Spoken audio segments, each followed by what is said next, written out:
Siapa sebenarnya yang mengontrol uang kita? Untungnya, masyarakat tidak mengerti tentang konsep perbankan dan sistem moneter. Karena kalau mereka mengerti, saya percaya akan ada revolusi besok. Sistem moneter kita terhadap sistem keuangan kita terhadap sistem sentral banking.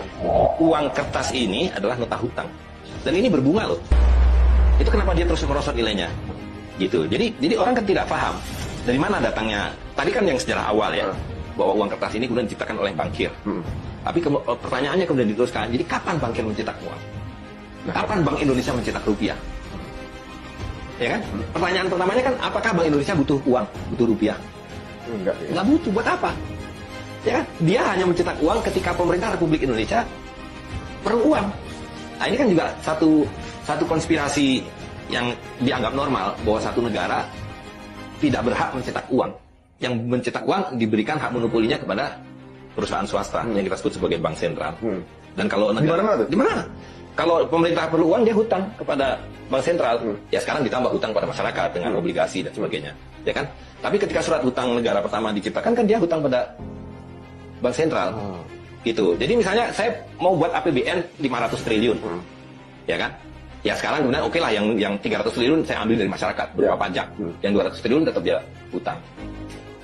Iya, bank sentral yang mencetak kan, dan kan nggak cuma-cuma berbunga, katakanlah bunganya 5%. Tetap aja kan, ya kan? Nah, tapi yang saya mau jelaskan adalah bagaimana sistem ini pasti kolaps dan terus menggelembung. Ketika pemerintah hutang 100 triliun, yang dicetak bank sentral berapa? 100 triliun kan? Tapi bank sentral bilang, tapi kamu harus bayar bunganya 5%, which is 5 triliun. Ada nggak 5 triliunnya? Belum tentu ada. Nggak ada, karena yang dicetak hanya 100 triliun. Maka dari mana pemerintah membayar bunganya? Hutang lagi. Untuk nutupin bunga. Bunganya, dan bank sentral melakukan hal yang sama. 5 triliun ini adalah hutang kamu untuk mencicil bunganya dan juga berbunga. Berarti bunganya itu bunganya dicetak lagi. Gitu. Sampai kapan itu? Ya, selamanya. Karena ini adalah hutang.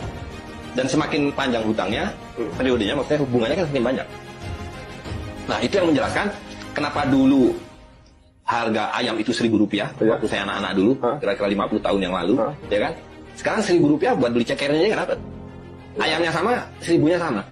The United States can pay any debt it has because we can always print money to do that. So there is zero probability of default. As a central bank, we have the ability to create money digitally, and we do that by buying treasury bills or bonds or other government-guaranteed securities, and that actually increases the money supply. We also print actual currency, and we distribute that through the Federal Reserve banks. If they can just print money, why do we pay taxes? Wow. If inflation is not theft, and we can just print money, and we don't have enough money, we can just print more money and give everyone that doesn't have enough money.